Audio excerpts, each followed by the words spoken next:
Bueno, vamos a continuar.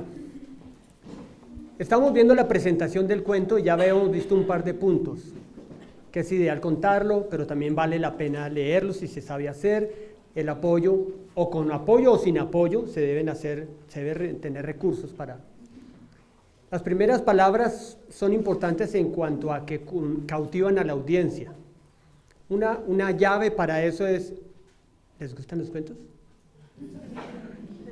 Y funciona, mire.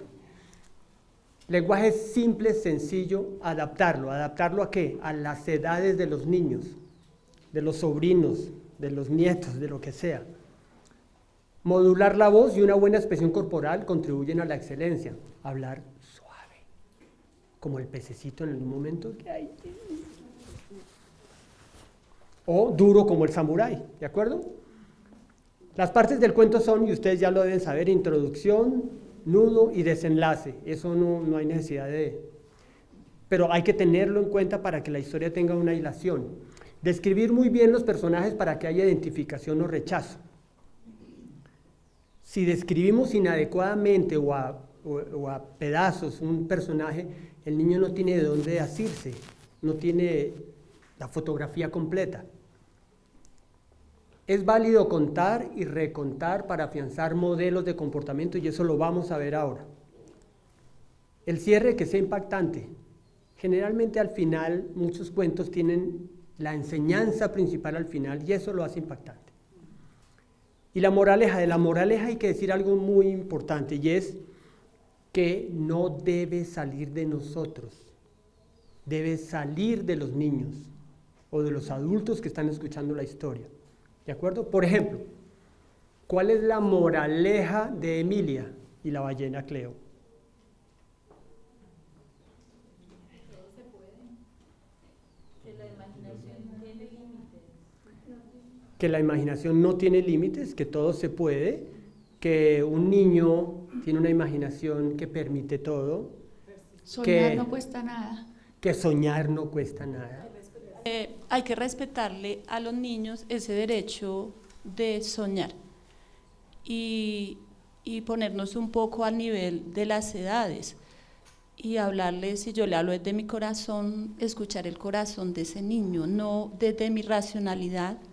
Y de pronto ahí puedo hacer otra acotación de algo que quería decir. Digamos, uno como maestro a veces tiende a personalizar cuando va a explicar un tema. Les voy a dar un ejemplo, voy a hablar del descubrimiento de América. Entonces tengo que hablar de los españoles y cómo fue el proceso de la conquista en América, que todos sabemos que fue demasiado violento y agresivo para nuestra población indígena. Pero no puedo exacerbar en los niños el odio hacia los españoles por lo que pasó. Entonces, como maestra, cada vez que vengo acá me siento con más responsabilidad social y humana y de valores, porque es que como maestra yo no puedo primero entrar a adoctrinar y si yo soy, de derecha, izquierda, centro, decir no, entonces mis estudiantes tienen que ser así y si este estudiante no es así, entonces no me agrada. Sino más bien tratar de equilibrar y mirar, yo siempre miro dentro de los temas que explique, pues lo positivo dentro de lo posible, lo más positivo. Y si hay cosas que son negativas, pero no hacer tanto refuerzo en eso porque exacerbo en los niños o en los adolescentes ese pensamiento desde ya y les empiezo no a crear conciencia sino otra cosa. O si yo voy a hablar, por ejemplo, de los partidos liberal y conservador y empiezo a exacerbar como nuestros abuelos, como nuestros padres, como todas las generaciones y toda la historia de violencia que vivimos precisamente porque nos han inculcado ese pensamiento de esto es bueno y esto es malo. Entonces ahí de verdad que cada vez se siente uno con más responsabilidad social desde el área que sea para a través del cuento o del decreto o del dibujo, la cantidad de herramientas pedagógicas que tenemos, hacerlo bien y hacerlo cada día mejor. Correcto, tú tocas un punto, muchas gracias, tú tocas un punto muy importante. Fíjense la maravilla del cuento como herramienta, y es que permite que se cumpla a cabalidad el objetivo de educare. El significado de educare es sacar de adentro, no imponer. ¿Qué es lo que la tradición, la educación tradicional hace? Es impone un parámetro blanco, negro, bueno, malo, adecuado, y no permite que los niños aporten, salgan. La verdad está en ellos, los valores están en ellos y hay que confiar en eso. Gracias, Marta. Guille. Yo creo que habría que hacer un cambio de escenario, pero completo. Drástico. Porque respecto a lo que tú dices, el mundo nosotros ya lo contamos como de buenos y malos. Hay una cosa interesante que a través de lo que he hecho el ejercicio, de la pausa, bueno, muchos de los ejercicios que hemos hecho aquí que a diario hago casi siempre, he descubierto que hay menos malos. He descubierto que hay muchos inconscientes, pero menos malos de los que yo creía. Menos gente que me quiere hacer daño a mí, sino que tienen una forma diferente de pensar a la mía, o que fueron educados de otra forma diferente y eso no hace que yo no los pueda ni ver o cosas por el estilo. Entonces, incluso en eso que estaba diciendo ella, quizás faltar a la verdad, pues tampoco tiene sentido por decir, no, es que vinieron los españoles, y sí, claro, si yo digo, entonces los buenos y los malos, y eran unos malvados, y nos cogieron y victimizar a los otros, y cogieron a los pobrecitos esos, por eso digo yo, resignificar, y de pronto el cuento podría ser que ellos venían de familias difíciles, habían estado en cárceles, no sé qué, por eso no tenían una forma de ver la vida con no sé qué, y era ta. Entonces, de pronto el cuento podría ser de una forma diferente sin ponerlo en buenos y malos. Eso es responsabilidad, Guille, gracias. Y tú me das pie para comentar algo. No es, Guille, que tú hayas descubierto que hay menos malos. Es que cambiaste tu óptica, la estás cambiando. Estás echando agua pura.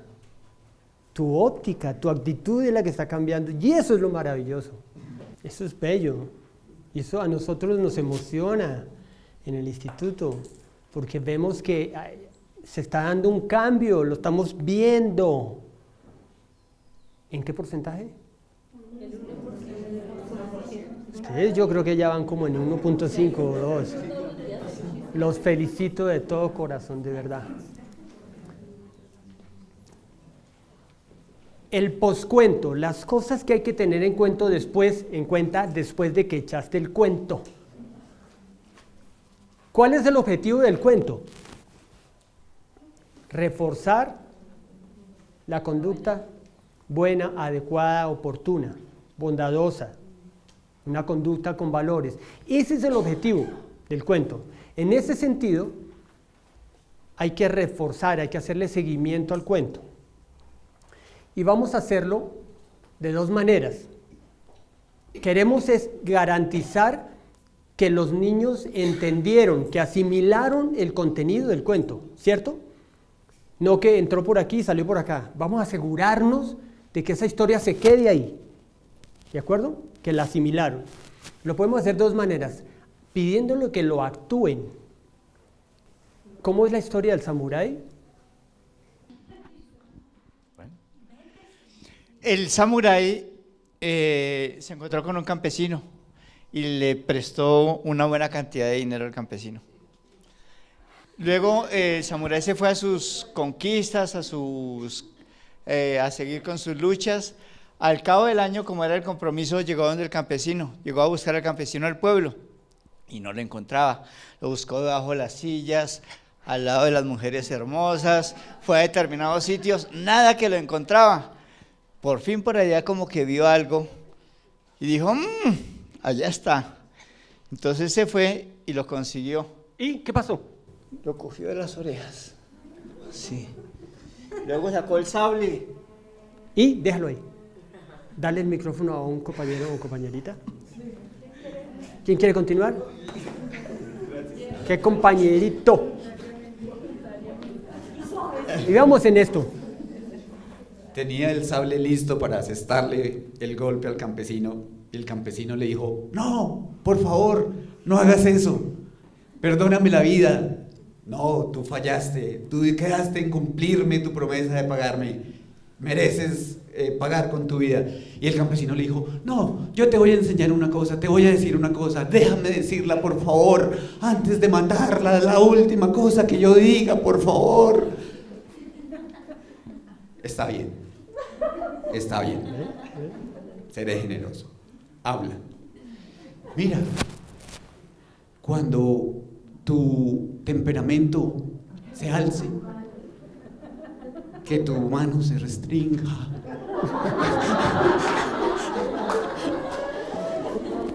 y cuando tu mano sea la que se alce, no, perdóneme, no me vaya, perdóneme, estoy nervioso. Dale. Y cuando sea tu mano la que se alce, que sea tu temperamento el que se restringa.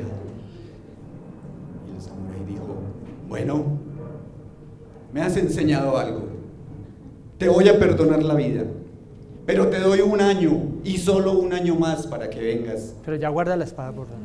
Sí. ¿Qué me pone nervioso esa espada ahí? Para que vengas y me pagues el dinero. 1 año y ni un día más. Ya, déjalo y pasa el micrófono a otro compañero. Marta. Gracias, Guille. Después de mucho tiempo, el samurái cabalgó. Así se cabalga, así se cabalga. Y cabalgó, y ya cansado, se acercó a su casa. Era una noche oscura. El samurái observó por la ventana que estaba su mujer allí. La conocía por sus rasgos, por su larga cabellera negra y su sensualidad. Pero, oh sorpresa, el samurái vio otra persona. Dijo, no, es posible, mi esposa me está engañando. ¡Oh! Casi desmayado, al borde de la muerte, dijo, entraré y utilizaré mi espada, porque soy amo de la justicia. Y eso ha sido históricamente. Cuando el samurái iba a entrar a golpear la puerta y la ventana, y con su espada se dio cuenta de algo terrible. Y lo dejamos así, no mentiras, de algo terrible. Ese samurái, esa persona que había visto, era su madre, vestida como samurái para proteger la vida de su esposa, porque eran tiempos de guerra, tiempos difíciles, en que cualquier cosa podría suceder. ¡Eso! Gracias. Bueno, ¿vieron? Podemos asegurarnos que la historia está afianzada en el corazón del niño si lo actúan. ¿De acuerdo? La otra manera es preguntando. ¿Cómo se llamaba la niña de la ballena? ¿Cómo se llamaba la ballena? ¿Y dónde estaba la ballena? En el estanque. ¿El estanque dónde quedaba? En la casa. ¿Era posible que una ballena estuviera en el estanque al frente de una casa? Sí, claro, era posible, ¿de acuerdo? ¿Qué pasó? ¿A alguien le creyó? María le creyó a Emilia, de acuerdo, pero hubo otro adulto que le decía que no era posible, y le decía cosas como ¿qué? Salvatierra, que era muy grande para estar en el estanque, no cabía, claro. Que necesitaba agua salada y que migraban y realmente después de que le dice eso, ¿qué pasa? Sale ella y hay un detalle bellísimo en esa historia cuando se la encuentra en la playa. Le da la mitad de su sándwich, a la ballena, y Cleo se come la mitad del sándwich y se va feliz. ¿De acuerdan? Preguntando hemos reconstruido la historia y estamos seguros de que quedó afianzada en el corazón de los niños. Hay que hacer algunas preguntas que tienen que ver con que el objetivo es verificar si los niños comprendieron, si tuvieron la capacidad de razonar la historia y comprenderla. ¿De acuerdo? Entonces son preguntas. ¿Qué nombre tenía el personaje? ¿Qué sentiste? Cuando ustedes oyeron la historia del Rey Sol, ¿qué sintieron? Muchas ganas de ver el sol. Voy a sentirlo. Muchas ganas de ver, de estar frente a ese sol, ¿no? Inspiración. ¿Qué te hizo recordar? Ahí salen cosas en los niños, ¿no? Ahí salen cosas. Y nos damos cuenta por sus respuestas, ojo, por sus respuestas, que lo comprendieron. Y eso me lleva a lo otro, la moraleja. Ven que el tema de la moraleja lo he repetido ya con esta creo que 3 veces. La moraleja, como es la enseñanza práctica para la vida, no podemos imponérsela, tiene que salir de ellos, porque es otra manera de comprobar que ellos lo entendieron. Más allá de qué, más allá de los personajes, de si recuerdan los nombres o no, ellos deben haber entendido cuál era la idea central, cuál era el parámetro modelado que planteaba la historia. Todas esas preguntas, cuando los niños le preguntamos y los niños responden, hay que escucharlos sin juzgarlos, y eso lo saben ustedes las docentes. No hay que decir, no, eso no, ahora no hablemos de eso, estás equivocado. No, gracias, Juancho, gracias. ¿Quién otro? Muy bien, gracias, diga lo que diga. Hay que afianzar, eso tiene que ver con eso refuerza la autoestima de los niños. Agradecerles y ser sensibles, en general, ser sensibles frente a las cosas que digan los niños. La otra parte, los objetivos del cuento, ese es como una especie de resumen.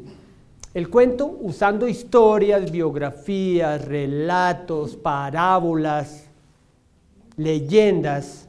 ¿Qué quiere? ¿Qué busca? Identificación con los personajes. Yo creo que todo eso ya está claro a estas alturas del taller, ¿verdad? Que se identifiquen los niños, que tengan un parámetro, algo ideal que quieran emular.